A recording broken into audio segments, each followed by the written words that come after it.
Ed and Lorraine Warren were born 1 year and just a few blocks apart in Bridgeport, Connecticut, a blue-collar factory town built on smokestacks, Catholic superstition, and the lingering ghost of P.T. Barnum, the local legend whose enduring legacy as a world-class showman and hoaxer hinged on a simple idea: never let the truth get in the way of a good story. Well, hyperbole isn't the worst, right? Edward Warren Miney came into the world first on September 7th, 1926, the son of a hard-nosed Connecticut state trooper who believed in nothing he couldn't touch or cuff with his own two hands. So when a 5-year-old Ed claimed that a glowing dot in his bedroom morphed into the scowling ghost of their dead landlady, his father didn't comfort him. He told him to forget he ever saw it and to never tell anyone. Very frightening things occurred to me. Thought they were just as necessary as a good wife was to me. They were very necessary because I would have to understand later on when I started investigating haunted houses how frightened these people really were. I understood that because I had lived it. Less than 5 months later, Lorraine Rita Moran was born in Bridgeport just 3 blocks from her future husband. Her date of birth was January 31st, 1927. And like the boy across town, Lorraine was also touched by the other side. But while Ed's ghost came from the corners of a dark bedroom, Lorraine's came from inside her head. From the time that I was about 7 years old, I remember seeing lights around people.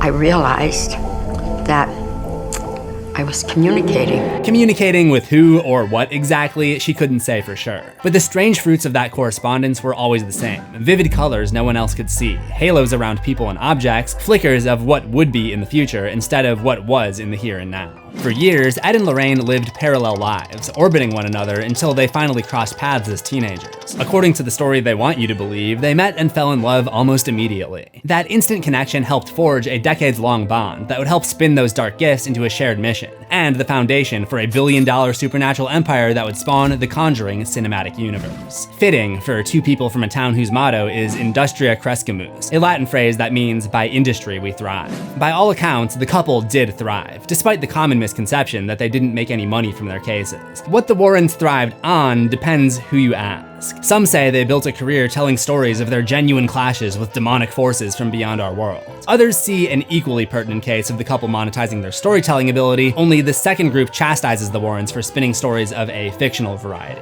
aka they're liars. I'll give you one guess which camp I'm in. Like P.T. Barnum before them, yes, the same one who made the circus, the Warrens spent their entire careers fending off accusations of fraud. And much like a circus, their history is a chaotic one, so buckle the fuck up. Now this is not Hollywood hype. This is what happens in many houses that Lorraine and I go into, and this is what we see. Well, I've investigated haunted houses for some 20 years. I've not met a house that I thought was haunted. I think the Warrens have never met a house that they didn't think was haunted. Everything that they say you cannot fact check because it doesn't exist. In my opinion, Ed and Lorraine were frauds. I think at the end of the day, Ed and Lorraine were really good salespeople. And we now know from some of the ghostwriters, pun intended, but some of the ghostwriters who wrote these books for the Warrens, that they were encouraged to just make up stuff. Yeah. People now are saying, she never seen that. That can't happen. Of course I've the molecular seen structure. Ed and Lorraine Warren had an agenda. They said, you guys will be millionaires.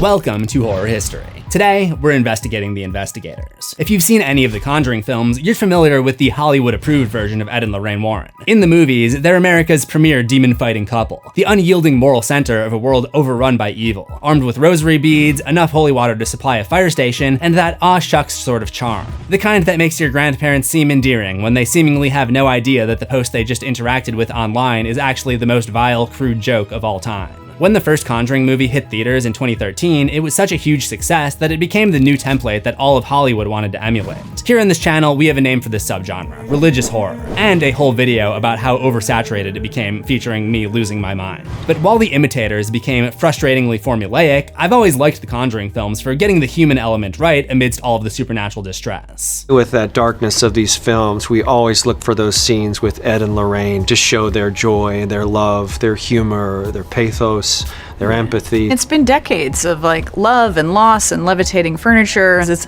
hopelessly romantic and beautifully terrifying.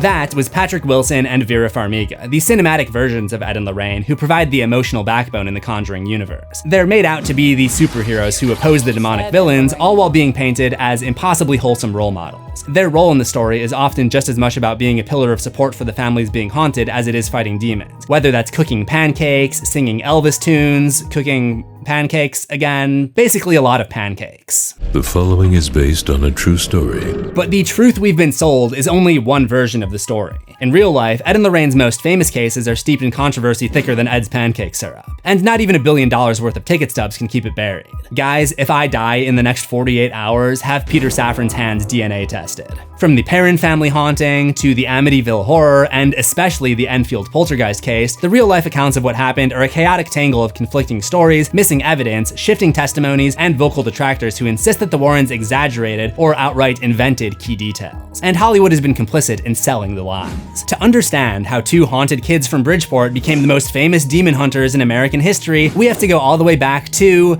ironically enough, a darkened movie theater, where a chance encounter would set the stage for one of the most influential and controversial careers that the paranormal world has ever seen. The Warrens' so-called paranormal investigations may have actually been a scheme to put a few extra bucks in their pockets, but I wonder if history would have been different if there was an easier way to generate some income, like playing mobile games and completing offers on your phone. Well, now back to the video. Just kidding, here's what you need to know. The video is sponsored by Freecash. It's this platform where you can actually earn real money just by playing games and completing offers on your phone. You sign up, pick an offer, and then earn rewards as you complete milestones in the game or task. When I opened the app, it showed exactly how much you can earn for each step, which is nice because you know exactly what you're working towards. Just make sure app tracking is enabled so Freecash can properly track your progress. I tried one of the game offers and just played normally for a bit, and once you hit the rewards milestone, you can cash out through things like PayPal. They also have a 4.8 star rating on Trustpilot with over 250,000 reviews, so you can trust that it's not like a scam or fraud thing. Unlike some people. If you want to try it yourself, use the link at the top of the description or scan the QR code and you'll get a $10 bonus when you start your first offer. Your interface might look slightly different depending on your country, but the process works the same. You can also refer friends and earn extra rewards when they complete offers too. Just click that link in the description or scan the QR code to start earning your free cash. I remember meeting my husband. I had gone to the movies. Then when we left, there was a little ice cream parlor there. And he says, "I'll buy all you girls a Coke." And I ordered an ice cream soda. He told me from day one, he knew I was a gold digger. Self-proclaimed gold digger. Interesting. As it turned out, both Ed and Lorraine had struck gold by meeting each other. They just didn't know it yet. According to researcher and Warren biographer Cheryl Wicks, Ed was working as an usher at the Colonial Theater in Bridgeport in 1942 when in walked 15-year-old Lorraine Moran and a handful of her girlfriends. This was wartime America, the height of World War II, and in the middle of the show, an air raid drill forced every paying audience member out onto the street. I wish that had happened to me when I saw Shelby Oaks. It would have been the most exciting part of the movie. Outside, as the sirens blared, Ed and Lorraine caught eyes, and I guess the sirens ringing in their ears felt like an omen. I imagine Ed writing in his journal, "When you're 17, you'll meet a girl during an air raid drill. It's very important that you offer her a Coke. She's gonna make you rich." Ed shared the haunting with his dead landlady. Lorraine told him about the visions that she'd spent her whole life trying to deny, how she horrified the nuns at her Catholic school when she told them she could see things that no one else could. I was at a private Catholic girls' school, and I told one of the nuns that her lights were brighter than Mother Superior. And I paid a price for that. United by the mutual feeling that they'd each been gifted the ability to see beyond the veil, the teens were engaged to be married within a year. Not atypical for a couple back then. But the wedding would have to wait. Ed had enlisted in the Navy, probably because he couldn't support his wife-to-be's ice cream soda habit on a movie theater employee's salary. No disrespect to movie theater employees though. I don't know what I would do without you guys. I cannot make it through a long movie without food. And like me, in a long movie without food, Ed almost didn't make it through his time in the Navy. He nearly died when his ship sank after colliding with an oil tanker. Forced overboard into the icy, shark-infested waters of the North Atlantic, Ed was certain that he'd never make it back home to marry Lorraine. Some might see his lifeboat rescue as fate or divine intervention and proof that Ed and Lorraine were meant to help people. And some might see it as a standard safety procedure. As soon as his clothes were dry, Ed raced home on a survivor's leave, married Lorraine, and conceived their daughter, Judy. When he finally returned home, the Warrens' greatest fear wasn't the Axis powers or the demonic powers of Malthus, Valak, or Satan. It was the grocery bill. Between a newborn baby, a new marriage, and a rapidly draining bank account, the young couple needed a way to plug the money leak, and fast. I had this crazy dream. Saw this thing. When I woke up, couldn't get out of my head. So, well, maybe this might help. Ed needed money, which is why his next move was one of his most puzzling. He enrolled in art school under the GI Bill, a government program that gives money to military veterans to help with things like housing and education. He was determined to paint his way out of poverty. Look, I went to art school, and I made it work somehow, but come on, I think there must have been better ways that he could have made money with a wife and daughter to feed. And Ed would soon see why. The paintbrush alone was not paying the bills, so he came up with a scheme. If people wouldn't buy his art, then he'd trick people into taking it. Ed, he was an artist. He went to art school for a couple years after the Navy, and he used to read about haunted houses. And he would drive to these places with Lorraine, and he would take a sketch pad and pencil with him, and he'd pull up in front of the house, and he'd sketch the house. Take about 30 minutes. Only he wasn't selling these hastily thrown together pieces to the homeowners. They were merely a ticket to get inside. Then he'd hand the sketch to Lorraine. They opened the door and say, "My husband sketched this nice sketch of your home. He wants you to have it." And he said, maybe they'll let us in, and we can talk about the haunting that they have. And that's how they started. For years, the Warrens crisscrossed New England in a beat-up car, chasing whispers of drafty Victorian mansions or sagging farmhouses to do their bait-and-brush routine. Ed would often make a more dramatic version of the supposedly haunted home if the story behind it was especially juicy, adding eerie flourishes like cobwebs, gnarled branches, or an oppressive fog set beneath a swollen moon. And witches. Apparently he loved adding witches to his paintings. I can just see him going up and knocking on some rich house with a painting behind his back, and when they answer the door, he's just like, "What's wrong? No witches?" For what it's worth, the majority of these paintings are really good though. I would put this up in my condo, and I'm guessing these are the ones that he didn't manage to give away for free, so it's very possible that his other work is even better. If only he'd stuck with it a bit longer, you might be watching a video about a painter rather than a grifter. Being the ones who got first access to investigate every rumored haunting in the area did wonders for the couple's growing notoriety. But cobbling together enough money to keep the lights on proved especially challenging during this time. Ed was forced to work odd jobs to survive, like driving a city bus in Monroe, Connecticut. Dude was literally operating the struggle bus. You can't make this up. Several unconfirmed reports also suggest that Ed worked as a police officer during this time, but I couldn't find any credible sources to back up that claim. It seems to be an example of my favorite thing, where false information gets posted online and people just blindly repost it until it's practically considered fact. The confusion probably started because his father worked in law enforcement, but I imagine if Ed was a cop, he wouldn't have needed to lie to get access to a lot of these haunted houses. But simply being there and investigating didn't give him the credibility he desired. The next step was to hit the books. He basically turned into Needy during that one scene in Jennifer's Body and soaked up every book on the occult that he could get his hands on, educating himself on demonology, exorcism, theology, and folklore. The thing is, when it comes to paranormal studies, there's no certificate, no academic track or church-sanctioned coursework. You don't need to get your medical license in demonology. So Ed Warren did exactly what P.T. Barnum did a century earlier. He just told people that he was the person he wanted them to believe he was, a demonologist. This was the point where the lies started to spin out of control.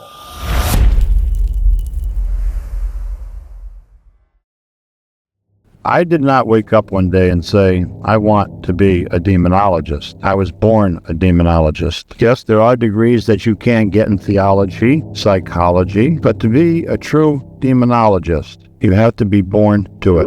Grifters have a way of flocking to these quote-unquote industries that don't require official certification. I'm very familiar with this because many of them have tried to sponsor this channel and I've shut them down and sent them on their way. For example, in the US, supplements are regulated by the FDA, but they're regulated as food, not medication. So as long as they don't kill you, it's technically not illegal for them to make a website where they feature testimonials from people claiming that the supplement helped them in some way that has never been scientifically proven. The titles that they come up with for the people giving these testimonials can be very funny because you start to see a pattern. It's always nutritional coach, vegan athlete, or a doctorate graduate, but not like a doctor of medicine. It's never an actual medical doctor because the supplements are almost always a scam that won't kill you but will take your money without doing anything to help you. Side note, sometimes when I try to explain this to people, they get mad because they've already fallen for the scam, and I think they psychologically just want to justify the money they've already spent, so they try to argue that it actually does work. And demonology works exactly the same way. It's something that anyone can declare themselves an expert in, and it's not regulated by any governing body. So Ed and Lorraine can make stuff up all day about its effectiveness. And people who believe in it get really mad when you point this out. So why am I even bringing up supplements and demonology if it's just gonna make people mad? It's because I'm making a video debunking the Warrens. I think I already pissed off everyone who's gonna get pissed off 30 seconds into the video. And by the way, before I move on from this, as a horror creator, I definitely have friends who believe in the supernatural, and we never get mad at each other. It's almost like you can just coexist with people who have different beliefs than you do if you just respect each other. Anyway, Ed claimed that his understanding of demons wasn't learned, but an innate birthright. He went on to say that whatever knowledge he didn't possess was later delivered to him directly by way of a literal angel. And when I didn't have that knowledge, it would come to me through an angel. If I had an angel that hand-delivered knowledge to me, it would make researching these videos a hell of a lot easier. But while Ed embraced the dark, Lorraine was repelled by it. It almost sounds like she started off as more of a skeptic. In Gerald Brittle's book, The Demonologist, an early career retrospective of the Warrens, Lorraine says, "In the beginning, I was a bit more wary of the people whom we spoke with. I thought they were kind of suffering from overactive imaginations or were just making things up to get attention. In fact, some things people told us sounded completely outlandish." She turned the corner when familiar patterns emerged time and time again. Different towns, different families, same story.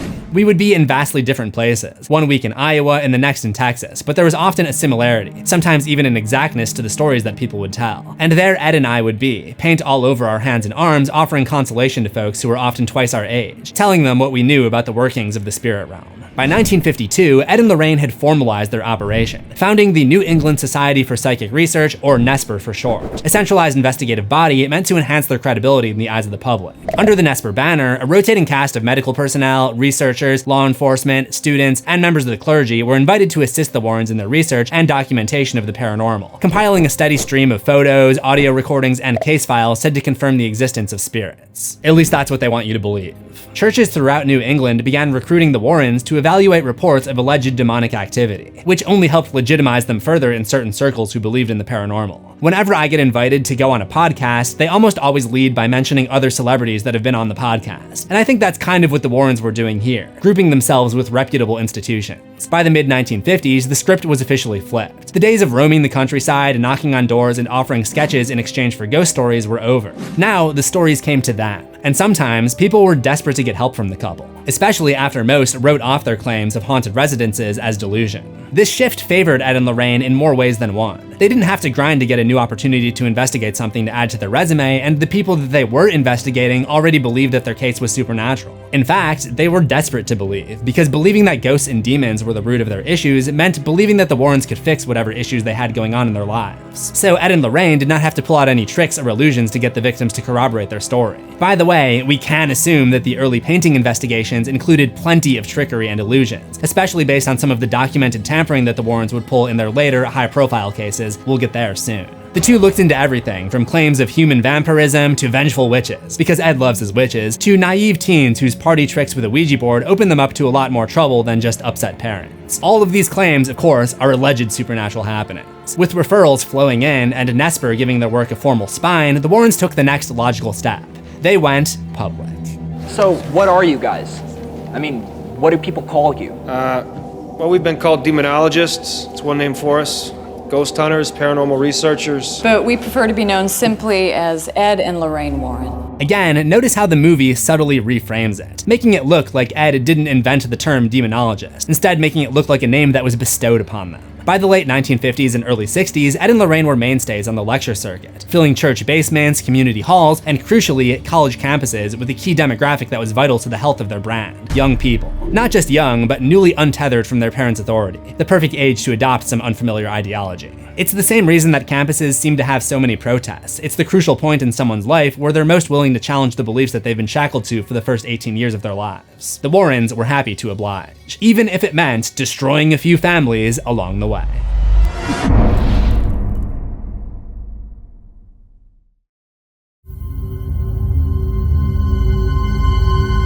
More than just a tool for publicity, the lectures Ed and Lorraine would give were the primary source of their income. Even if some college students objected to the idea of their schools forking their tuition money over to a pair of frauds capitalizing on meritless superstition. It is true that the Warrens never charged money for their help. And while this is probably the single biggest counter-argument against the thesis that they were grifters, I don't think their unwillingness to charge clients was just out of the goodness of their hearts. It could be because it just wouldn't have been very lucrative. These people were already suffering, down on their luck, and clearly stressed out by life, which is usually a catalyst for why they start to believe that they're haunted in the first place. We even see this in the movies. All the families they help appear to be poor families who have tried everything and turn to the Warrens as a last resort. You don't see any rich families approach the Warrens because the rich families don't tend to believe that they're being haunted. They have the resources to fix whatever is going on with them. But not taking a paycheck doesn't mean the Warrens are morally in the clear. Because while Ed didn't charge a direct rate for their services, their assistance wasn't exactly free, not in the strictest sense of the word. In The Demonologist, Ed and Lorraine make an important distinction, saying, "We have no reason to put our thumb on the scale. We're not Bible thumpers, we don't charge money for our services. But we must be reimbursed for basic expenses such as airfare, hotel rooms, and so on.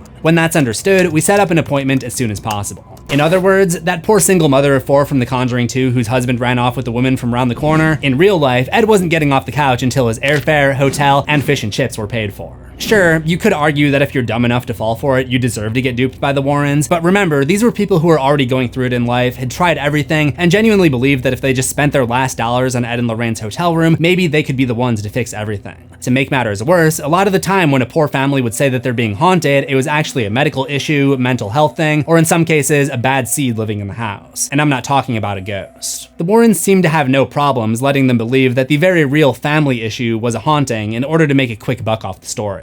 Imagine you've given up, and then you see these supposed miracle workers flash onto your TV screen. Can we give out the number of the Society for the New England Society for Psychic Research? What's that number? 203, well, it's local. Yes. Okay.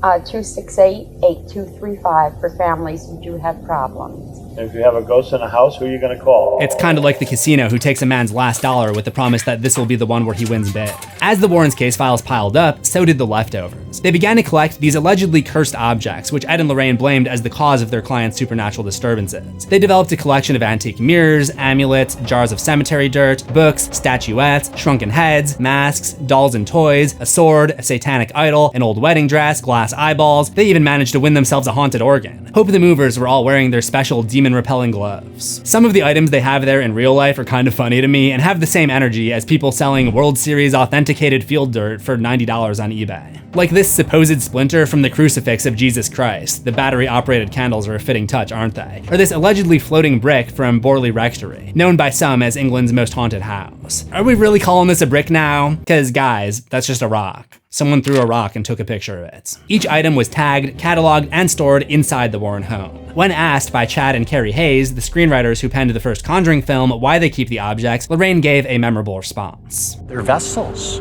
You know, you're just getting rid of the bottle that the genie's in. I'd rather know where the genie is because it's attached to this. Wow, it's so virtuous of them to keep all those dangerous objects in their home. I'm sure they didn't have some ulterior motive.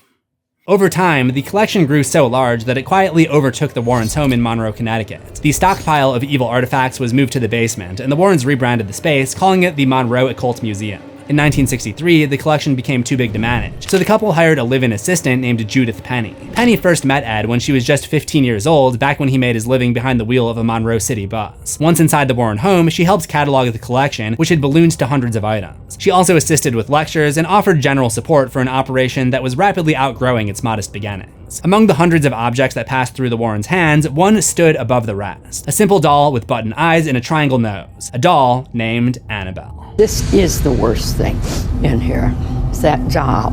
I'm not going to stare at it though, because it has done bad harm on a lot of people. In 1970, the Warrens' first true breakout case arrived in an unusually cutesy package, a Raggedy Ann doll. 2 nursing students, Donna Jennings and Angie Tapleton, and Angie's fiance, Lou Carlo, claimed that they were being terrorized by the doll inside their Hartford, Connecticut apartment. The story that would become the Warrens' hallmark case was actually one of the flimsiest they have on offer.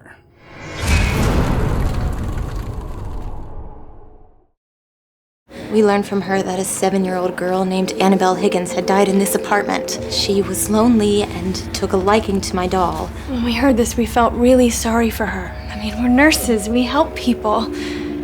So we gave her permission to move into the doll. That decision set the stage for even worse terrors to come, prompting Ed and Lorraine's involvement. Their diagnosis? There was no Annabelle Higgins, only a demonic spirit that tricked Donnie and Angie into believing that it was the ghost of a little girl. So the doll was never possessed? No, it was used as a conduit. It was moved around to give the impression of possession. Demonic spirits don't possess things. They possess people. It wanted to get inside of you. However, while the movies make the symptoms of the haunting much scarier, making it seem like the work of a demon, the actual reports basically consist of the doll moving from room to room while they were gone, the limbs being arranged in weird postures, and a series of notes all directed at Lou. The clincher was when the doll's hands were seen smeared in a red liquid that looked like blood. They never said that it was actual blood. It wasn't tested as far as I can tell. It just looked like blood. I don't know about you, but if I had a roommate and my doll was moving positions when I wasn't there, and there were notes left with my name on them, I would assume it was a prank. They consulted with a medium who told them the doll is possessed by a little girl named Annabelle Higgins, but when the Warrens arrived, they changed the narrative to something that benefits them. It's actually a demonic presence imitating a little girl, and they needed to take the doll with them for safety. I'm sure the fact that they have a paranormal museum is just a coincidence. The Warrens would have you believe that they underwent a whole investigation, following protocol, taking notes and pictures, and filing everything away from their studies. If you look on the NESPR website, they even show these manila folders for their major cases, as if they were the leads of some kind of hard-boiled detective story. Same goes for movies like Annabelle Comes Home, where we see Ed and Lorraine's daughter and babysitter snoop into boxes of these folders filled with notes and photos. But if you click on that folder on the website, it just takes you to the most basic description, and as far as I can tell, the raw case files don't actually exist. So it seems very much like Ed and Lorraine got called in because they lived nearby and had developed some notoriety around the paranormal, showed up, saw the creepy doll, decided they'd like to have it for their collection, and made up a story to make that happen. I couldn't find any police report or evidence of injuries or any evidence that really legitimizes the Annabelle case to be anything beyond an urban legend. As I mentioned, the demon-fighting couple sealed Annabelle behind glass, where it became the main attraction of the Occult Museum. I'm not gonna go any deeper on her here though, because I have a whole video on the insane history of the Annabelle doll that you can check out after this. While Annabelle went on to be our introduction to the Conjuring universe decades later, the first Conjuring film is mostly about a different case, involving a terrified family in Harrisville, Rhode Island, Roger and Carolyn Perron, and their 5 daughters.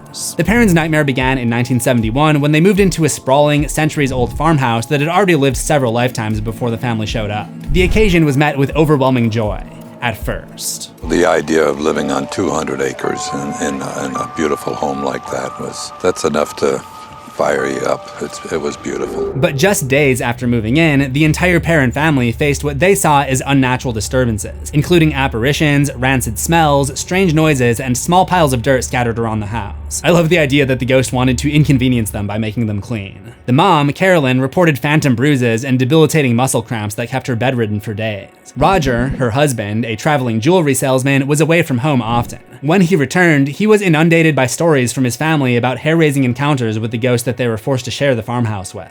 Wham, wham, the bedroom doors start flying open out of nowhere, out of absolute nowhere. Wham, bam, up against the sides of the walls. Everybody would be just in total shock, and we'd be, okay, who did that? In The Conjuring, the Warrens show up in November 1971, and it's wrapped up before snowfall, so probably a couple weeks at most. But in reality, the Perrons' ordeal lasted nearly a decade. And in the words of Andrea Perron, the oldest daughter of the family, 95% of the events featured in the movie were, quote, finagled, twisted, altered, or made up. That includes the Warrens themselves. Andrea says that their involvement didn't bring relief or resolution. It actively made the hauntings worse, triggering a surge of violent retribution that nearly cost her mother, Carolyn, her life. Her chair was levitated, and she was in a split second thrown from the middle of our dining room into the middle of our parlor. Everyone in that house heard her skull hit the floor, and everyone in our house thought that we had just watched my mother die. After the crash landing, Roger Perron raced to his wife's side. When Ed Warren grabbed his arm to stop him, the demonologist felt his own skull hit the floor.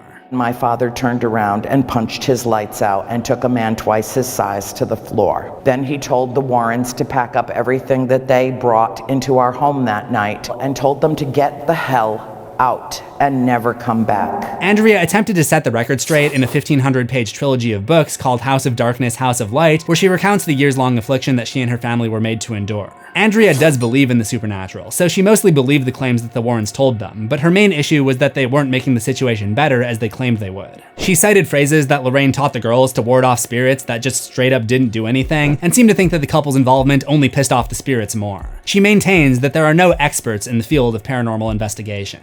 It's just a crock of shit. You know, I mean, anybody tells you that they're an expert in the field of paranormal investigation, run away from them. Run away from them. Still, Still, there are a few instances where even Andrea and her spirit believer family were able to smell the BS, like when Lorraine blamed what was clearly a bat infestation on a demonic force, and she said no one in the house subscribed to her lurid interpretation. Ironically enough, Andrea herself has been a regular target of skeptics who say that her family's entire story is bogus, none more vocal than Norma Sutcliffe, the woman who moved into the Harrisville farmhouse in 1987, a few years after the Perrons vacated the property for good. Norma claimed that she'd experienced zero demonic activity in more than 3 decades there, even running a successful daycare for 20 years out of this supposedly haunted portal to hell. Funny how the family who was convinced that the house was haunted sent themselves into a frenzy for 10 years, but a bunch of kids who knew nothing about the house's reputation never had an issue. The only real haunting she faced was the incessant trespassers and phone calls from thrill seekers, eager to see the house up close. Fed up with the human activity the property attracted, Norma and her husband invited professional skeptics on guided tours, hoping to dispel the myths and quiet all the noise.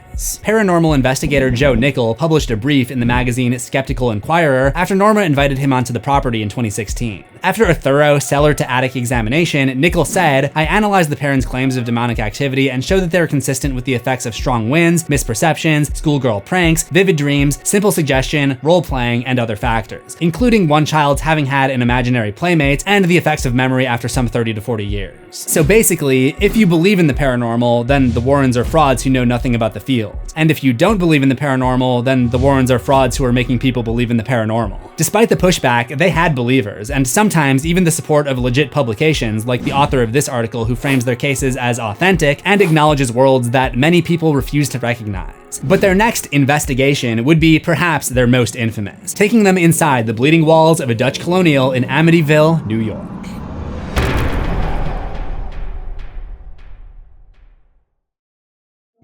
6 members of one family have been found shot to death in their night clothes in their expensive home in Amityville, Long Island. The victims have been identified as members of the DeFeo family. They were found by a 23-year-old son, Ronald DeFeo, who is believed to be the only surviving member of the family. On the night of November 13th, 1974, police were called into a 3-story Dutch colonial at 112 Ocean Avenue amid reports of a bloody massacre. When police questioned the lone survivor, Ronald DeFeo Jr., the Charles Manson lookalike alluded to his father's rumored ties to organized crime. Ronald Sr., a Brooklyn native, was known to brag about his association with the Genovese crime family. He suggested maybe it was a mob hit, but Ronald collapsed under police scrutiny not long after during interrogation. He confessed to the killings, and during the 6-week trial, DeFeo claimed that voices from the house compelled him to kill, a wild declaration that became central to his insanity defense. The insanity plea didn't work. DeFeo was convicted of the murders and sentenced to 6 consecutive life terms, but his claims ignited a media frenzy, pulling journalists, thrill seekers, and paranormal investigators like Ed and Lorraine Warren. Part of that obsession centered on the house itself. The 5-bedroom Dutch colonial's most striking feature was a pair of attic windows that resembled watchful eyes. Everyone knows that houses that look like a face are 10 times more likely to be haunted. But before Ed and Lorraine made the trek from Connecticut, George and Kathy Lutz purchased the house at a steep discount in 1975, fully aware of its violent history. We discussed the events that had happened in the house as a family and came to the decision that we would all be okay with the history of what had happened. But I don't think any of us considered the possibility that there would be something residual there. They got it for $80K though, which is under $500,000 in 2026 money. Cheap mansion, someone got murdered there. Personally, it's all wins in my book. But just 28 days later, the new owners fled the house in terror. We had substances seeping out of keyholes, toilet bowls that turned black, furniture that moved, windows that flew in, flies that appeared out of nowhere. And not 1 or 2. Sounds more like they were slobs than haunted. Or maybe it was all an act. Because after fleeing their dream home, the Lutzes met with William Weber, the former defense attorney for convicted Amityville killer Ronald DeFeo Jr. Over a few bottles of wine, they hatched up a scheme to scare up a few bucks. I don't remember the number of bottles of wine that we had, but it certainly was more than 4. Toward the end, we were creating ideas. So bottom line, do you believe the Lutz's story about what happened in those 28 days? Absolutely not. Why not? Because I know that they were making a commercial venture of this. Ladies and gentlemen, we got him.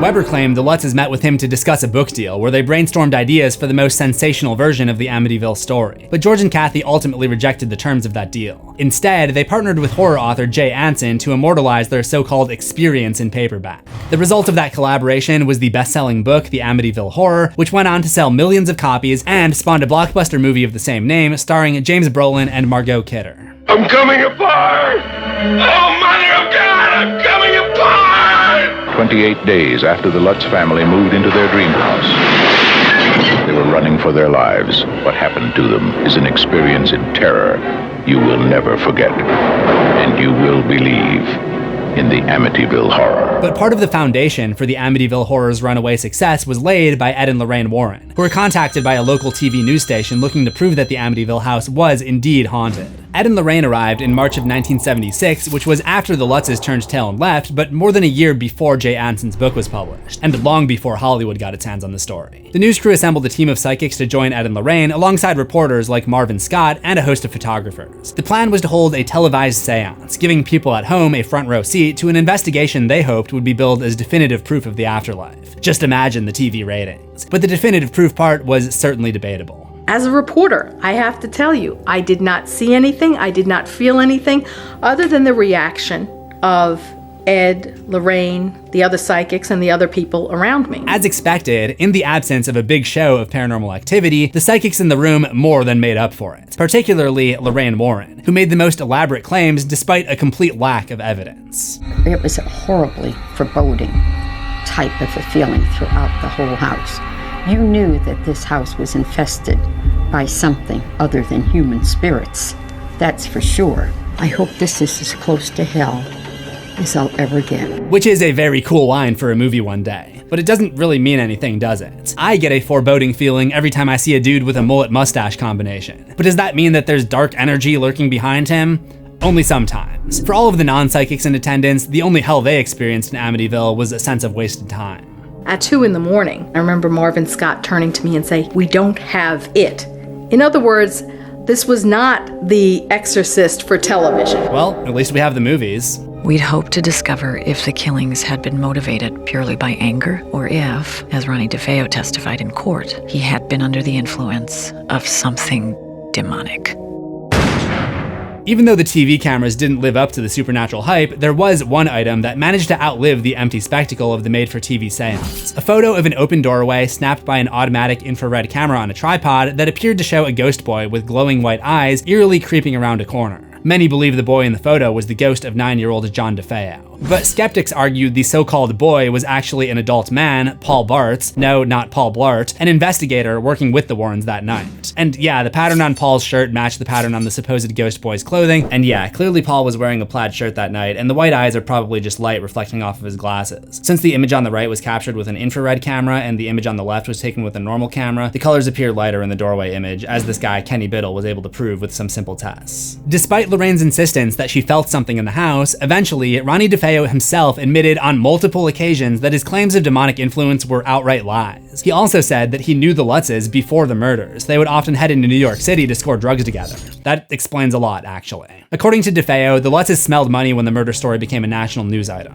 Amityville itself is just a story, the whole thing. It's a hoax to make money. Yet, somehow after this, the Warrens still doubled down, reframing their lack of evidence as the audience's lack of faith. They called the Amityville Horror a hoax. It was no hoax. This is the atheists. These are the people that don't want anybody to believe that such a thing as a haunted house exists or a ghost. Simply because if you believe that, you're going to believe they're spirits. God is a spirit. Angels are spirits. All of this begs the question, did the Warrens cling to these ideas because they truly believed them? Or were they holding on so tight because it helped their bottom line? Personally, I think it's the latter. But whatever you believe, the Amityville phenomenon made it clear that there was real money to be made in the demon fighting business. Seems obvious now, but at the time, they did not have 17 seasons of Bleach to prove this fact. Ed and Lorraine would spend the next 2 decades perfecting their hustle, and the pushback on the holes in their earlier cases was not enough to stop them from going worldwide.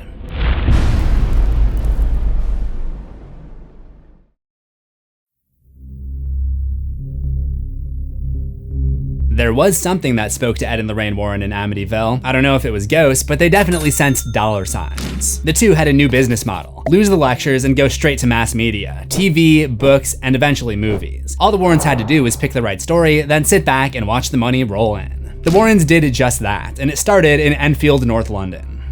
These teenage sisters believe they're haunted by a poltergeist. I was going to ask the same questions I asked earlier. How many voices are there?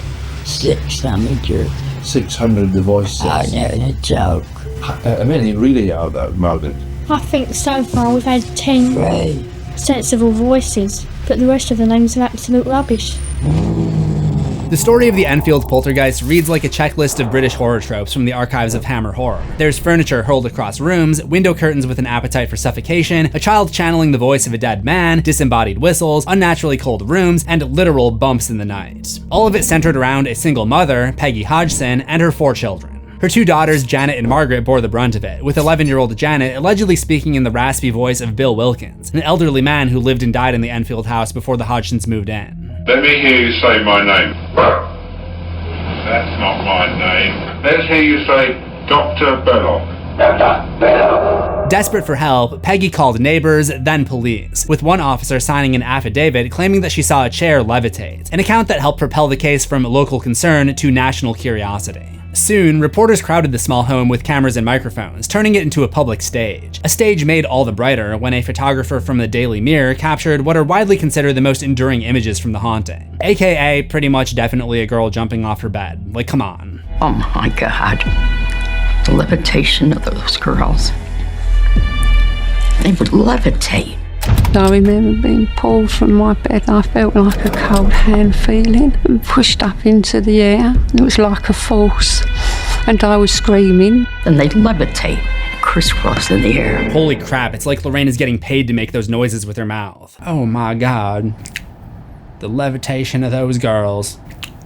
Alright, pay up, buddy. In 1978, Ed and Lorraine Warren entered the picture, not at the request of the British investigators or the Hodgson family, but by inserting themselves into an already crowded field. Ed Warren framed it as a demonic infestation, saying inhuman spirit phenomena were in progress. You couldn't record the dangerous, threatening atmosphere inside that little house, but you could film the levitations, teleportations, and dematerializations of people and objects that were happening there, not to mention the many hundreds of hours of tape recordings made of these spirit voices speaking out loud in the rooms. Obviously, they couldn't actually back up those claims with anything, so they had to fake it instead. Investigators from the Society for Psychical Research in the UK pointed out inconsistencies, exaggerations, and moments of outright fakery, like when the girls were caught bending spoons or banging a broom handle on the ceiling to make knocking sounds. It was considered a pretty clear picture of a tense household full of attention-starved children with a father complex and an overworked single mom struggling just to keep up. This wasn't a case for ghost hunters, it was a case for a family psychiatrist. So in marched the ghost hunters.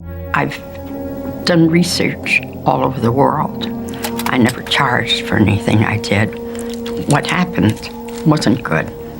I needed to help them. Please stop making the mouth noises, Lorraine. I am begging you. Like the Amityville case a few years earlier, a book was pumped out as fast as the ink-bled pages could dry called This House is Haunted. Only this book was written by Guy Lyon Playfair, a member of the British SPR and one of the original paranormal investigators in the case. He claimed that the Warrens showed up uninvited, stayed one whole day, then left. But not before mentioning how much money they could make from the haunting. Compare that to the way that The Conjuring 2 portrayed the story almost 40 years later in 2016, where the Warrens get top billing and the movie is marketed with the tagline, "From the True Files of Ed and Lorraine Warren." Your name gives me dominion over you, demon. I condemn you back to hell! In the movie, we actually see the Hodgson girls faking an incident, but the Warrens realize there's actually also a real demon and come back to banish it. My biggest issue with the Conjuring films is their insistence that they are true stories, which I'll get to later, but at least this one has one true part, the part where Ed and Lorraine still try to stick with their story after it's been debunked. This, by the way, is the case that makes me believe that their lies were malicious, and not just a case of confirmation bias where someone interprets something based on their existing beliefs. They were presented with proof that the haunting was faked, but still went ahead and tried to portray the staged media captured there as genuine evidence of the otherworldly.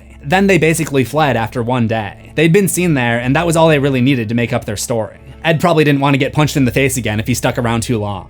While most of the Warrens' famous cases got a lot of attention because they were at least tied to reality in the sense that they involved real people and places, there's also a reason to believe that they have stories that are completely fabricated. Like this one about a college student who came to visit the museum in the 80s. A group of college students came one day. One of them said there's nothing but a bunch of bunk. I don't believe in it. He went over to the Raggedy Ann doll, which is in a case, knocking on it. He said, this doll can't do anything. I dare it right now to put slashes on me. I put him out of the building. Less than 3 hours later, that boy was dead. His girlfriend, who had been with him on a motorcycle, said he was laughing about the doll, smashed into a tree, head on, was killed instantly.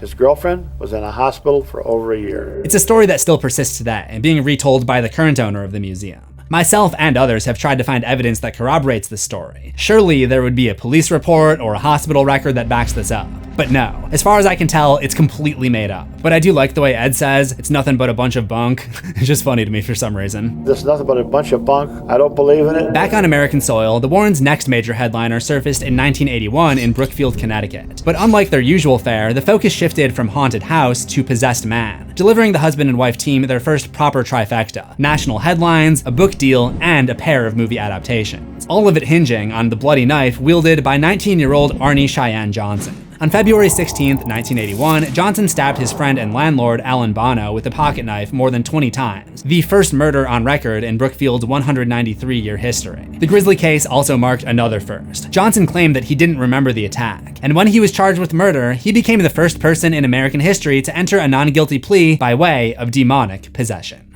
I was totally exhausted. I couldn't even stand up. I was on this bench. And I asked him, I said, why am I here?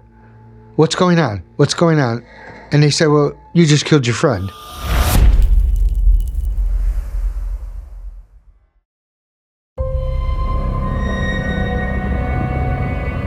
5 months before the killing, Arnie Johnson had moved into a small house with his girlfriend, Debbie Glatzel. It was the first time Debbie would live apart from her parents and 3 brothers. The day before the big move, the Glatzels arrived at the new place to tidy up before the furniture was delivered. Her youngest brother, 11-year-old David, claimed that he felt a strange presence while sweeping the floor that knocked him off of his feet. Over the next few days, the boy began to exhibit disturbing behavior that made his parents believe that he was possessed by the devil. Desperate for answers, the Glatzels had David examined by psychiatrists who found nothing out of the ordinary. I think those psychiatrists should be fired. When David's condition worsened, the Glatzels rang Ed and Lorraine Warren, using the same phone number you heard them offer up earlier in the video. Safe to say the marketing campaign worked like a charm. The Warrens wasted no time, arriving at the Glatzel home and declaring that David was infested with as many as 42 separate demonic entities. Apparently, he needed an exorcism. Personally, I would have recommended maybe trying to link him with a friend his age before jumping to exorcism. The oldest brother, Carl Glatzel Jr., who will henceforth be referred to as Carl's Jr., I don't make the rules, that's just how it is, wasn't so convinced that demonic entities were the issue. Every night they had the cameras ready, the microphones ready. It turned into a show. Instead of focusing their energy on helping David, record him. Everything could have been done differently. He claimed that the growling, obscenities, and convulsions didn't start until after the Warrens came and explained the symptoms of a demonic infestation. He felt that David was led on by their explanation of what he was supposed to do. Carl's Jr.'s skepticism deepened with every new encounter with the Warrens. But it was his father, Carl Sr., who struck the final blow that shattered his belief in the ghost hunters for good. All of a sudden, my father came out. You hear slap. He goes, now I said to stop. And sure enough, the devil sat down and was very quiet. So I'm glad at least he listens to my father. Carl's Jr. later stated in no uncertain terms, my brother was never possessed. He, along with my family, was manipulated and exploited, something the Warrens were very good at, and along with their author, Gerald Brittle, they concocted a phony story about demons in an attempt to get rich and famous at our expense, and we have the evidence to prove it. The Warrens told my family numerous times that we would be millionaires, and the book would help get my sister's boyfriend Arnie out of jail. I knew from day one it was a lie, but as a child, there was nothing I could really do about it. So, perhaps motivated by the promise of profit sharing, the exorcism went on. Now, according to the story featured in the movie, during the exorcism, Arnie offered himself to the demon in David's stead. Leave him alone and take me! And the curse seemed to be broken until February of the following year when Arnie was charged with first-degree murder. So it sounds like the demon was transferred from David to Arnie. But the thing is, I'm pretty sure the part about Arnie offering himself in exchange for David's freedom was made up by the Warrens and their book guy, Gerald Brittle. Because this claim only showed up later, after the homicide. As far as I can tell, there are no recordings, and the only witnesses are Ed, Lorraine, and Debbie Glatzel, the woman who defended Arnie after allegedly having an affair with the man that he killed and then proceeded to marry him. I'm sure she can totally be trusted not to be biased. So no, I don't think it's a crazy theory to assume that this whole demon transfer thing was just a convenient explanation for his crime invented by the Warrens. On October 28, 1981, the trial began in Connecticut Superior Court. A devil trial just in time for Halloween. Nice. Arnie's fiance and defense team remained loyal. I've always said it from the beginning. Arnie's innocent. He's been to hell and back. But the prosecution was equally rigid in its belief that Arnie Johnson was a deliberate killer. This is a case which the media has and the Warrens have spent a good deal of time publicizing for their own, I would suspect, a financial interest. But as far as I am concerned, this is a routine to the extent it's possible to have a routine homicide. In the end, the judge ruled in favor of the prosecution, saying talk of demons and possession had no place in a court of law. Arnie Johnson was convicted of the lesser charge of manslaughter and sentenced to 10 to 20 years in prison. He served only 5 years and even married Debbie while still behind bars. charges. The Conjuring 3 makes it look kind of like the demonic possession defense was part of the reason Arnie got hit with manslaughter instead of the more serious crime of murder. But it wasn't because of that. It was because Arnie eventually changed his plea to self-defense. They leave this very important detail out of the movie. Just weeks after the Arnie Johnson murder trial produced a guilty verdict, the Warrens partnered once more with Gerald Brittle, author of The Demonologist, to write a new book based on the case. Brittle was brought to the Glatzel home, where he asked some questions to familiarize himself with the family's experience. But Ed's account clashed with the Glatzel's memory of what went down. Allegedly, when Brittle tried to push back on this, he got steamrolled by the Warren money machine. Ed said, make it scary, and he goes, but I checked with the people and they said this didn't happen. Ed goes, make it scary, people come to us, they buy scary. Ed himself is starting to sound kind of scary. As Brittle locked himself away to write the book, the Warrens produced a contract, promising the story would produce millions of dollars in profit. The family reluctantly signed, and the result was 1983's The Devil in Connecticut, a true retelling of the Glatzel's ordeal immortalized in paperback. The same year, a made-for-TV movie called The Demon Murder Case starred Kevin Bacon, just a few years after he took that spear to the throat in the original Friday the 13th. The house, the lovers, the boy, the killer, and a family fighting for its very survival. In the world premiere movie, The Demon Murder Case, a week from tonight. And decades later, Brittle's adaptation got the big screen treatment in 2021's The Conjuring, The Devil Made Me Do It. Between the book, lectures, television appearances, and movie adaptations, the Johnson-Glatzel case did generate millions of dollars, but almost none of it went to the Glatzels. Lorraine told me I was going to be a rich little boy from having this book deal, and that was a lie. The Warrens made a lot of money off of us. If they can profit off you, they will. They're not going to pass up that deal. In 2006, David Glatzel and his brother Carls Jr. sued the Warrens, the author, and the publisher on the eve of the book's reprint. They said that the book was filled with lies and the Warrens' claims of demonic possessions were a complete hoax.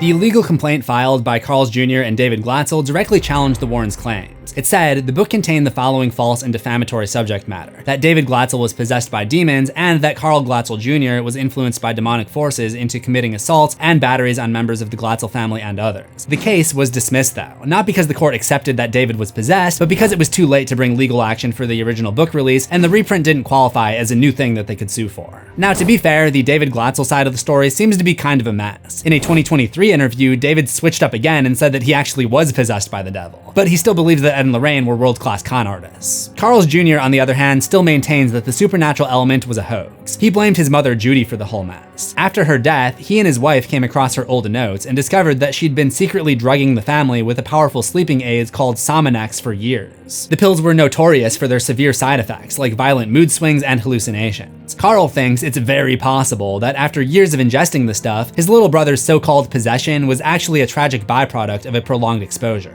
I believe my mother used Sominex to control all us boys and my dad. At the end of the day, if everybody's tired and exhausted, guess what? Everybody's gonna rest and just sit down. There's no more problems. Guess that one backfired. Maybe next time just try white noise in a weighted blanket. Or try watching that movie Night Swim. That should put you right out. But what about Arnie Johnson? Carl also rejects the idea that Arnie was possessed by a demon. He argues instead that Arnie was possessive of Debbie, who is rumored to be having an affair with the victim, Alan Bono, just before he was slaughtered. Which officially makes this probably the worst thing the Warrens have ever done. They were willing, no, fighting to put a murderer back on the streets because it made a better story for their book. You could very well say that they actually contributed to the murder by feeding into a delusional person's beliefs that demons are responsible for a person's own bad behavior. And they manipulated those close to the situation by promising them money that never came. It's reported in the documentary, The Devil on Trial, that the Glatzels got $4,500 for selling their story, while the Warrens made upwards of $81,000. And that doesn't include the derivative media that came after. Like, you would think the boldest, craziest thing they did would be in one of those small haunted house cases before they were famous, and that they'd take less risks that could harm their reputation now that they knew that the spotlight was on them. But no, they're like the YouTube prankster who just keeps escalating and escalating, and then all of a sudden they're spending 9 months in prison for harassment. Only it's not like that, because the Warrens aren't the ones going behind bars. They just move right on to the next case. And that was the Smurl family in Pittston, Pennsylvania. In 1986, after more than a decade of alleged disturbances, Ed and Lorraine declared their modest duplex the site of a demonic infestation. It's very powerful. It's invisible. I don't care if you want to call it a devil or a ghost or a demon. There's something in this home which has the intelligence to inflict physical and psychological harm upon this family. Shouldn't you know what it is? Isn't that your whole entire shtick? Are they just getting lazy as they get older? The harm caused by this new presence was said to include disembodied screams and children and pets being thrown into walls, among other things. Pick the mattress up and drop it very rapidly, like this.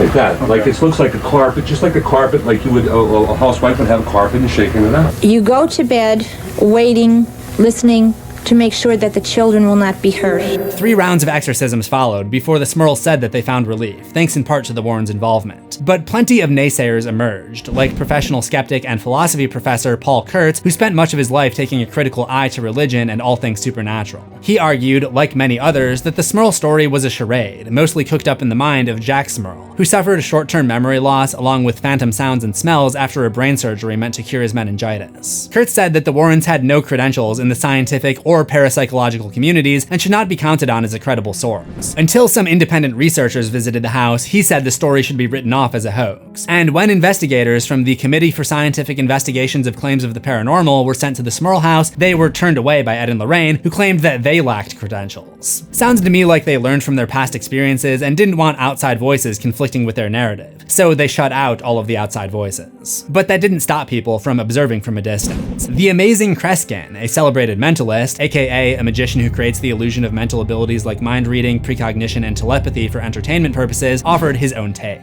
Wanted to show that individuals who are frightened, confused, and don't know the source of a phenomena can easily misconstrue what's going on. The point of the matter is, you don't need real spirits. If you don't use trickery or physical means, you can use the power of ideas.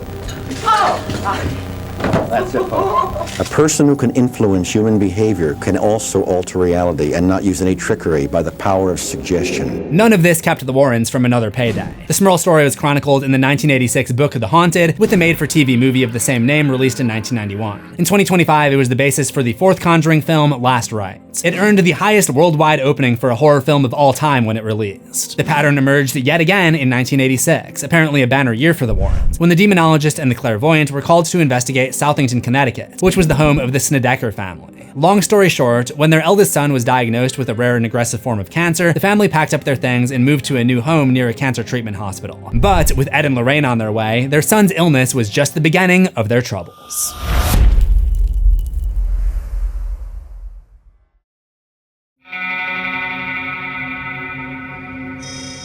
Shortly after moving in, the Snedeker family reported shadow figures seen all throughout the house, violent apparitions punching and tripping anyone in their path. The presence also featured violent mood swings, the persistent smell of rotting meat, and mental flashes of necrophilia. That's not even like a haunting thing, it's just like a very, very clear sign that you have problems. It was later revealed that the house was once the town's funeral home. Embalming equipment and mortuary items were found in the basement, and the Snedekers claimed that they were never made aware of the home's dark history. Which raises the question, is finding embalming equipment just normal for them? Why didn't that raise any red flags at all? All of this culminated in what is possibly the most unintentionally funny episode of daytime television ever aired, courtesy of Sally Jessy Raphael. Basically, Sally Jessy Raphael was this talk show host in the 80s and 90s who looks kind of like Aunt Gladys. Al, you say strange things were happening to you and Carmen at night when you were in bed. In order to fully understand, we want you to show us what happened. We have a bed here today that is about the size of the bed, which was in the house.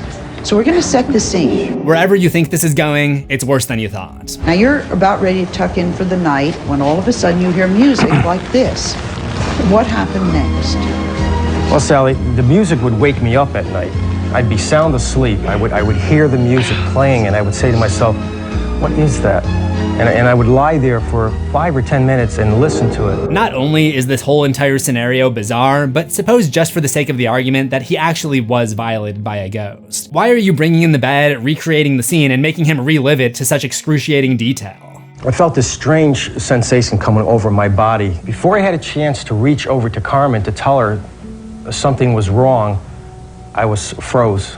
I couldn't move. And then I felt this stinging penetration in my... I will stop him right there before he finishes that sentence. The whole thing feels less like a real program and more like interdimensional cable. Adding to the circus were Ed and Lorraine Warren, because of course they refused to be left out of the episode. Together, they tried to defend the Snedekers from hostile disbelievers in the audience and on stage who accused the family of selling a lie. You're sitting here talking about being raped and sodomized by some sort of entity, but you won't give a name. I'm telling you what happened to me. I'm not telling you. You gotta believe me. We had investigators. I am telling you what happened. Were you in the house? No, I've been standing. Not to be outdone, Joe Nickel, one of the Warrens' loudest critics and an investigator on the Amityville case, was also on stage, seated right next to Ed, ready to drop his 2 cents. You're a loudmouth, Warren, and we all know it, but if you'll just let me finish. When you're concerned, I'm a loudmouth. Go ahead, Joe. Try to show a little Joe, class. I don't have a lot of time. No, I'm not going to give class to somebody who's sitting here. You'll have nothing but lying. Ed, let Joe just explain. Be careful who you call a liar. Well, what would you do about it?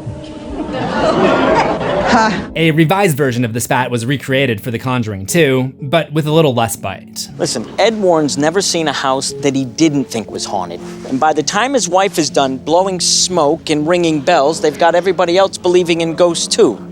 What exactly are you a doctor of anyway? Interesting how the movie adaptation tries to make us question the credibility of Joe, whereas the actual clip was more of an attack on Ed's credibility. Come on, Warren, try and show a little class. I'm not going to show class as somebody who's sitting here telling lies about my wife and me. And again, the real clip shows Ed trying to defend himself for being a liar, whereas the movie paints Ed as the noble husband going to bat for his wife. Careful who you call a liar. What are you going to do about it?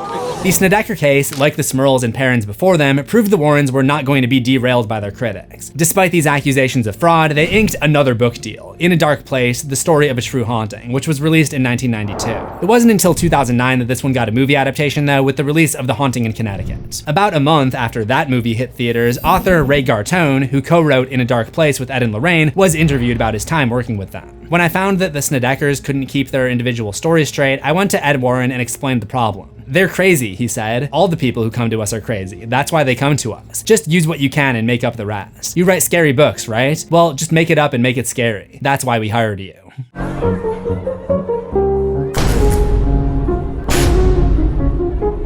If that sounds familiar, that's because it is. Gerald Brittle was given the same marching orders while writing The Devil in Connecticut. The same was true of all of the writers who authored and co-authored books with the Warrens, operating under the guise of nonfiction. And for years, that system held, and the accusations of fraud did little to slow down their growing paranormal empire. It was as if the only thing that could slow them down was death itself.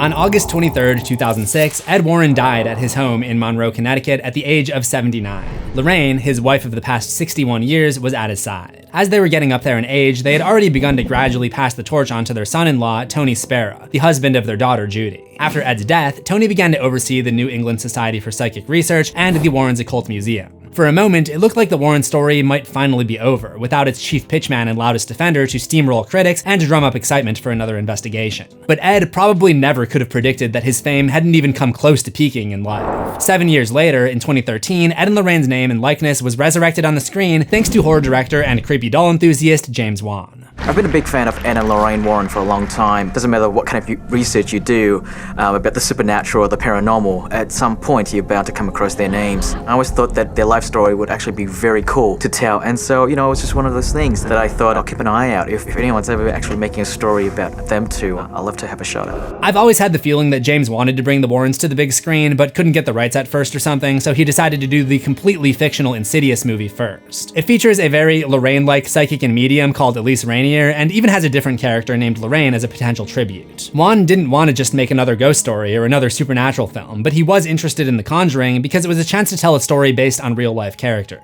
which I think is totally fine, and it's kind of cool that there's a distinction between his two ghost franchises. Insidious uses fictional characters and made-up monsters, while The Conjuring fictionalizes real people, and its spirits are based on real people and demons depicted in existing grimoires. The thing I have an issue with is the way that it's promoted. It's always based on the true case files of the Warrens, or based on a true story, or their true story was kept a secret. I mean, I guess that last one is accurate.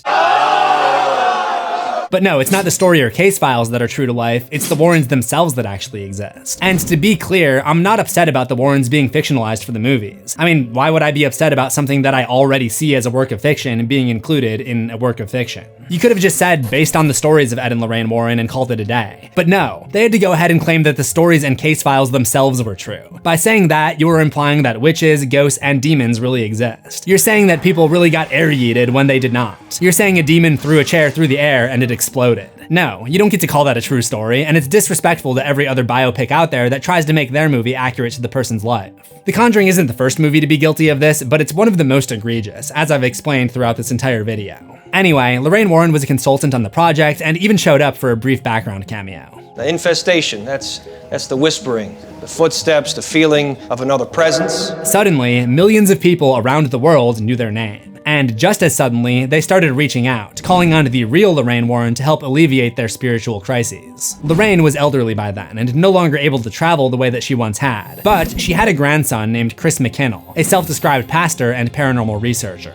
After the first Conjuring movie came out, we were getting requests for help from all over the world. And I went to my grandmother and I said, Graham, nobody's ever heard of New England and places like Mongolia, but there's still a need there. Mm-hmm. Everywhere in the world has heard of Ed and Lorraine Warren. I want to keep your work going and I want to expand it around the world. Lorraine loved the idea, and together, she and her grandson launched the Warren Legacy Foundation for Paranormal Research in 2014. The idea was to make a non-denominational network of investigators from every corner of the globe. Though, according to the website, it's just Chris and this one other guy in Canada. The mission statement was to continue the Warrens' work free of charge. They put free in all caps on the homepage, so you know that they're serious. If you're wondering, Chris makes his money off of merch, donations, and podcasts. I don't know if he's really continuing the Warrens' legacy in terms of paranormal investigations, but the site is full of red flags, so at least we can take solace in the idea that he's continuing their work of swindling people. And if you're wondering why he made a whole new foundation instead of just rebranding the existing New England Society for Paranormal Research, it seems like maybe Chris McKinnell isn't on the best terms with his father-in-law Tony, and the Warren Legacy Foundation was Lorraine's way of allowing her grandson to profit on the valuable Warren family name,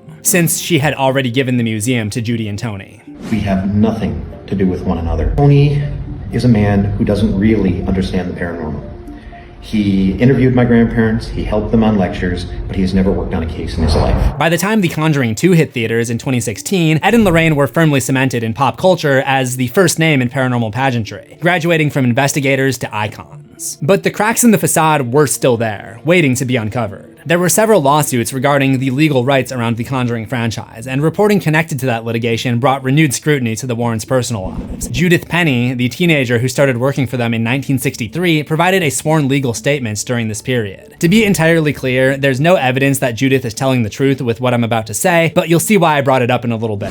In 2017, reports surfaced about her claim that she'd had a 40-year affair with Ed Warren that began when she was just 15 years old and Ed was 37. She said Lorraine was fully aware of the after dark things that were happening between the two. And to keep the relationship hidden, Penney said that she was moved into the Warren household full-time, where Ed would alternate between her and Lorraine's beds on different nights. As far as the public knew at the time, Penney was a charity case that the Warrens took in when no one else would help her. Sometimes they'd even refer to Penney as their niece. But her testimony claims that Ed got her pregnant and Lorraine urged her to get an abortion because the backlash to a scandal of that magnitude would cripple the family business. I'm sure you're well aware of how much super religious Christian people love abortion. Penney also claimed that her role wasn't limited to maintaining appearances at home. She said Ed enlisted her help in staging paranormal evidence. Like for instance, while investigating a cemetery in 1990, Judith claims that she was asked to put on a white sheet, Scooby-Doo style, for a case where Ed declared that he'd caught a ghost on camera. This is the footage and it's obviously just complete garbage. I don't see where the ghost is even supposed to be, so it doesn't exactly corroborate Judith's story. But that wasn't even the worst of what Penney had to say about her former employers.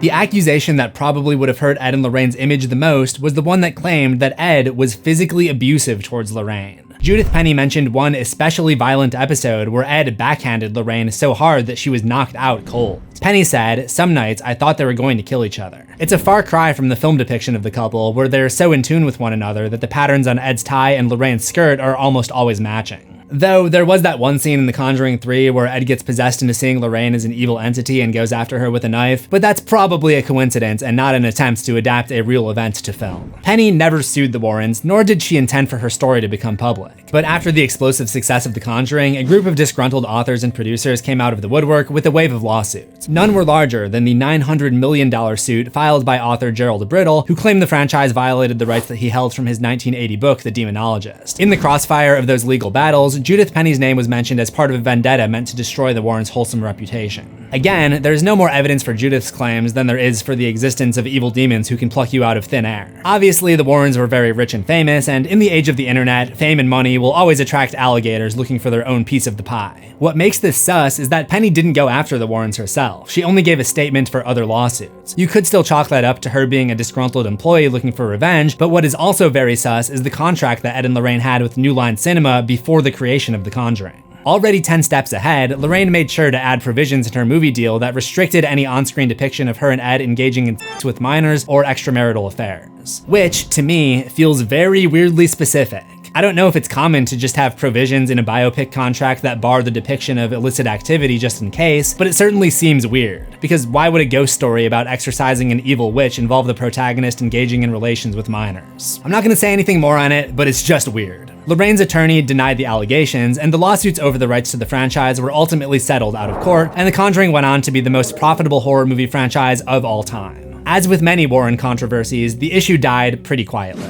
Not unlike Lorraine Warren herself, who died in her sleep on April 18th, 2019 at the age of 92. The lasting narrative around their career was that she and Ed investigated some 10,000 cases of suspected hauntings in the US, Japan, Australia, and Europe. I suspect even that number is made up, because if they did one case per day, that would be over 27 years of non-stop work. But there's no way to really verify. Her on-screen counterpart, actress Vera Farmiga, honored Lorraine with a heartfelt Instagram post, saying, "I was so blessed to have known her and I'm honored to portray her. Righteousness was her breastplate and she has touched my life, so. Love you, Lorraine, you're waltzing with Ed now." Back here on this side of the veil, someone had to take up the mantle, a responsibility that fell, as I mentioned, to the Warrens' only child, Judy, and her husband, Tony Sparrow. And I think Tony unintentionally said it best. People used to say to Ed Warren, "Oh, you're only in it to make books. You're only in it to make the limelight, to be on TV or to be in the newspaper." You know what Ed used to say? "You're damn right I am." He said, "Because now I'll do anything I can to expose the devil. But the devil exists." Absolutely. Because the biggest success that the devil ever had is convincing people that he doesn't exist. Today, Ed and Lorraine rest inside a shared burial plot at Stepney Cemetery. But given everything that I've gone over for the last hour, what is their legacy? On one hand, they absolutely shaped modern ideas about demonic hauntings, inspiring an entire genre of supernatural horror stories. As much as the religious horror space may be oversaturated, there's no denying that it's impactful. Whenever the topic of Ed and Lorraine comes up, I always like to start with the positive. They were really good storytellers and artists. In a world where so many subpar horror stories thrive on atmosphere and lack conflict, the Warrens basically had the storytelling chops to march into any house and frame the situation as a supernatural conflict. Audiences have clearly responded to their stories, and that takes talent. But, on the other hand, they were ruthless in their pursuit of stardom. They exploited the poor, scammed the people that they were supposed to be helping, prevented people from getting actual help from their real issues by framing them as paranormal problems, left their co-authors feeling undercompensated, spread fear for profit, I guess that's what I do too, perpetuated lies, ruined the reputations of innocent people, manipulated children, attempted to have a murderer go free, and made weird noises with their mouths that I don't like. Whatever you believe, one thing that can't be debated is what they revealed about fundamental human nature. People don't want the truth. They want a good story. And Ed and Lorraine Warren sure had an interesting story, even if it's a bunch of bunk. This is nothing but a bunch of bunk. I don't believe in it. I have a second channel where I talk about pop punk and metal band history. If that's of interest to you, check out Pumpkin Metal, link in the video description. But if you can't get enough Conjuring lore, check out the video on the left where I go over the complete history of the Warrens' prized possession, Annabelle. And if you love horror, make sure to subscribe to CZsWorld for new horrors every week, ring the death bell, and select all notifications so you don't miss an upload, and I will see you in the next one. Assuming we both survive.